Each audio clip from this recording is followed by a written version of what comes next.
Support for WUWM podcasts comes from Johnson Financial Group, helping customers build financial plans around their unique goals for over 55 years. More at johnsonfinancialgroup.com. Johnson Bank and Johnson Wealth Inc. are Johnson Financial Group companies. You're listening to Lake Effect Spotlight from WUWM, Milwaukee's NPR station. Here's one of our favorite conversations about what's happening in the city. Earlier this spring, conservationists marked the return of sturgeons to the Milwaukee River for the first time in more than 100 years. This past weekend, people gathered to celebrate that return and acknowledge the significance of the restoration for the Indigenous community. A traditional game of lacrosse was held at Kletzsch Park, one of the most important sturgeon restoration sites. That's where WUWM environmental reporter Susan Bence met Mark Denning, a member of the Oneida Nation of Wisconsin. He speaks about the cultural significance of the sturgeon and the game of lacrosse.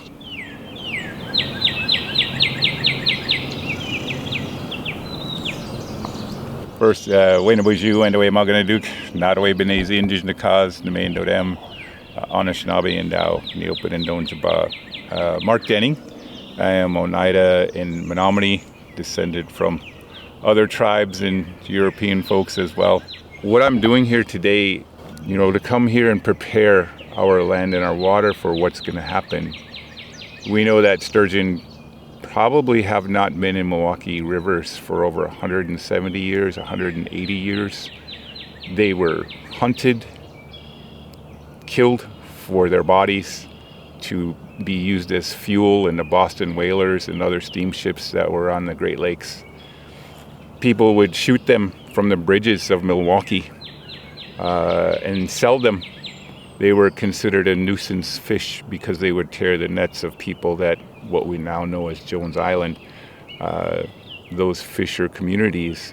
They were so powerful and so large that they would just wreak havoc on those nets. And so they just would kill them and their bodies would be piled up on the shore.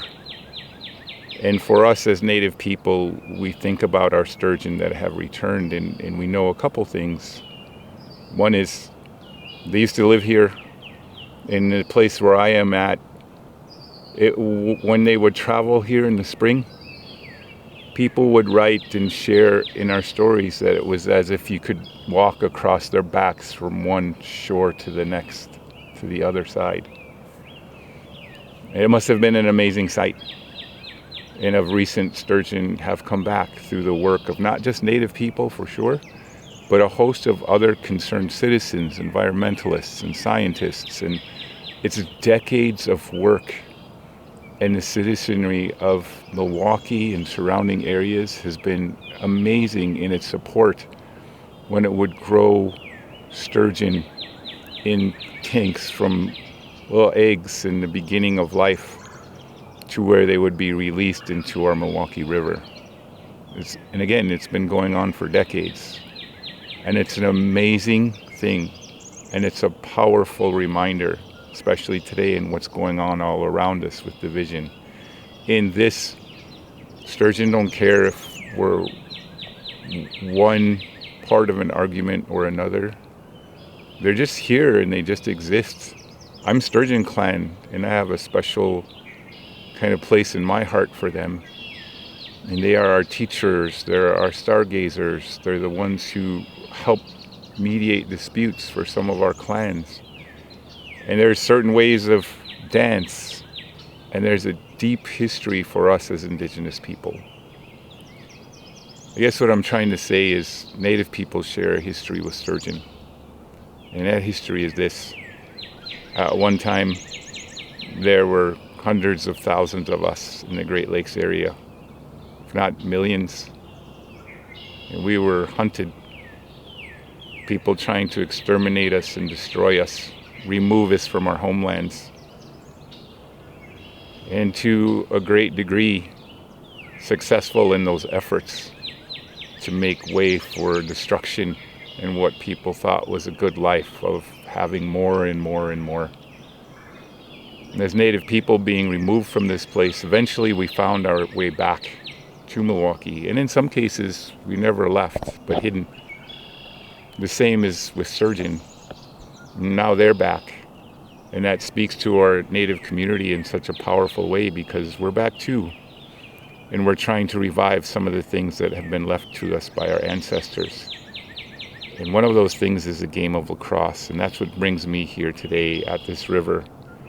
I just offered some of our sacred medicine in an effort to communicate with them, because we're taught when we do some of our ceremonies that our messages and our hopes that they'll radiate out from this place and go from one messenger to another, and hopefully to its intended place.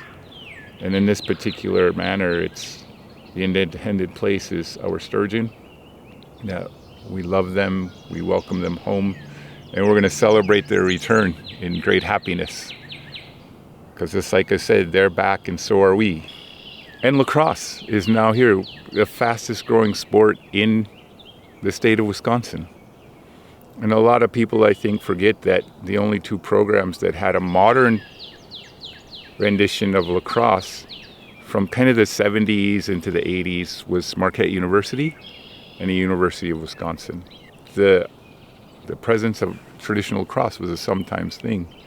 And our efforts here, especially when our sturgeon are coming back, are to make it as present as modern lacrosse, because they are a medicine for us, these beings. For our elders, there's a single piece in just one of these long-lived fish. And when we think long-lived, we're not just talking about one of them. We're talking in our own creation stories that they existed before the Great Lakes, that they existed during the time of dinosaurs, that when they live, they can live essentially, as people think of generations, 4 and 5 human generations. There's a part of them that they carry, and sometimes our elders are given it, or people that are looking for help or a connection to our natural world. And if we have the privilege of having access to that part of the fish, that we not just destroy them or put them on walls, but that part helps extend a medicine to them for long life. So we're reminded that our natural world stands to speak with us and be a part of us, even when we don't think our words can reach other humans. That should be there and listen. And our natural world wants to have a conversation with us. And part of that conversation is the return of the sturgeon, the work of so many people, and now they can see it. And yes, we've released hundreds of them, but it's not lost on me that every one of them that returned had their origins in the Wolf River, waters of Oneida Nation people. And that connection is deep. And our part is our recognition in speaking to this water and speaking to this place, and hoping our messages reach them, that we love them and we thank them for being here. And they're adding to the quality of our life. And just to see them or hear that one was here, it brings a smile. There's a reciprocal relationship in which we have to engage. And right now it's going to be Thanksgiving and joy, celebration, and that's why we're coming together. It's not for us about race. It's just, this is a traditional game that informed the modern game. Explain a little bit more about the significance, about the tradition of lacrosse. And I read that over time was played in fields and in forests, and the game is more than a game. We can play it for healing. If someone's feeling down or ill, or they've gotten some bad news and they want to be lifted up by our community, people that know this game and become familiar with it can call for a game and bring all of our community together. And like, who wouldn't feel and be bettered by seeing young people having fun, smiling, laughing, amazing in the sun or the rain and the mud, and they're the guest of honor and people are coming together, and all of that energy extends itself to that person. It's an amazing thing. So the game of lacrosse is more than a game. It's more than what can be remembered in a regulation clock or contained in boundaries. And that's the point, is that like, we're one people. This one world and our ability to help her be better for us. Our world is looking for a conversation. It doesn't talk to us like a human being. And when this earth speaks to us, she speaks to us in an ancient language of people like sturgeon, who've seen so much more of life than us. When they leave these waters and we no longer see them, they may be gone for 5, 6 years or more until they return again. What have they seen and what have they done? And for us to celebrate them, not possess them, not poach them, not hinder their efforts in the shallows of our rivers. Respect, relationship, and reciprocity, it's all a part of what we need to be doing. And I hope that'll be a part of our message. Or when people come, they come with their own needs and their own ideas. And when they leave, they'll leave with those too. But I hope they come with an open mind, because there's something that our world wants to teach us. And this natural world, our natural game of lacrosse, can help bridge that gap of communication between what this is as we sit here right now and that concrete world up there. Our natural world never gives up on us. And when we're playing lacrosse, that part of never give up, always keep on, keep moving forward, don't let things go by. What makes this really special is we become agents of the change we want, and our natural world holds our hand to do it. That's not done in the English language, it's done in the language of our natural world. I want to be here for it, and I'd like other people to be here for it too.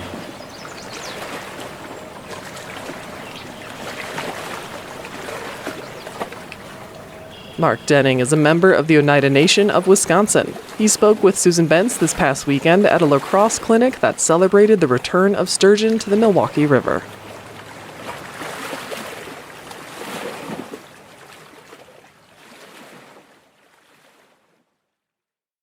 That was the Lake Effect Spotlight podcast. It comes from your local NPR station, WUWM.